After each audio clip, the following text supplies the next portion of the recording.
కాళేశ్వరం ప్రాజెక్టులో నాణ్యతా తనిఖీలకు తిలోదకాలిచ్చినట్లు justice PC Ghosh commission విచారణలో బయటపడింది.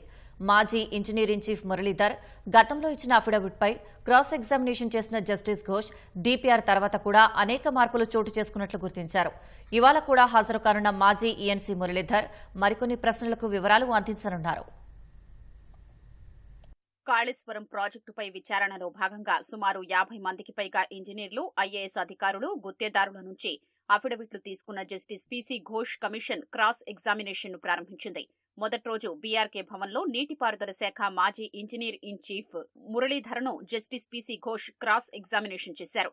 నాణ్యతా ధృవీకరణలో లోపాలు, పని పూర్తి కాకుండానే సర్టిఫికెట్లు ఇవ్వడం, ఆ తర్వాత చెల్లింపులు జరిగినట్లు వెలుగులోకొచ్చాయి.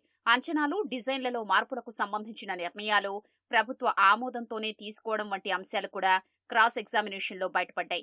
మేడిగడ్డ బ్యారేజీ నాణ్యతా తనిఖీలకు సంబంధించి క్వాలిటీ కంట్రోల్ విభాగం వద్ద ఒకే ఒక పరిశీలన నివేదిక ఉందని జస్టిస్ ఘోష్ మాజీ ఈఎన్సీని ప్రశ్నించారు. రెగ్యులర్ గా తనిఖీలు చేసి లోపాలు ఉంటే నివేదించాల్సి ఉంటుందని మురళీధర్ తెలిపారు. 15 రోజులకోసారైనా నాణ్యతా తనిఖీలు చెయ్యాలని, అలా జరగకపోతే అది ఒక ప్రధాన లోపమవుతుందని అభిప్రాయపడ్డారు. నాణ్యతా పరీక్షలు చేసి ధృవీకరించకుండానే బిల్లులు చెల్లింపుల అంశం కూడా క్రాస్ ఎగ్జామినేషన్ లో వెలుగు చూసింది. ఇంజనీర్లు అంచనాలు తయారు చేసిన తర్వాత చివరకు ఆమోదం తెలిపేది ప్రభుత్వమేనని మురళీధర్ పేర్కొన్నారు. ప్రభుత్వంలో ఏ స్థాయిలో జరుగుతోందని జస్టిస్ పీసీ ఘోష్ ప్రశ్నించగా ఉన్నత స్థాయిలోనేనని మాజీ ఈఎన్సీ సమాధానమిచ్చారు. విశ్రాంత ఇంజనీర్ ఇన్ చీఫ్ మురళీధర్ వరుసగా రెండో రోజు కూడా కమిషన్ ఎదుట హాజరు కానున్నారు.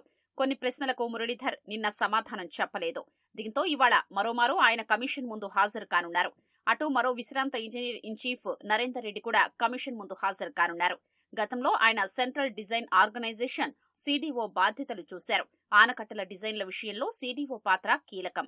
నరేందర్ రెడ్డి కూడా ఇప్పటికే అఫిడవిట్ దాఖలు చేశారు. అందులోని అంశాల ఆధారంగా జస్టిస్ పీసీ ఘోష్ నరేందర్ రెడ్డిని విచారణ చేయనున్నారు.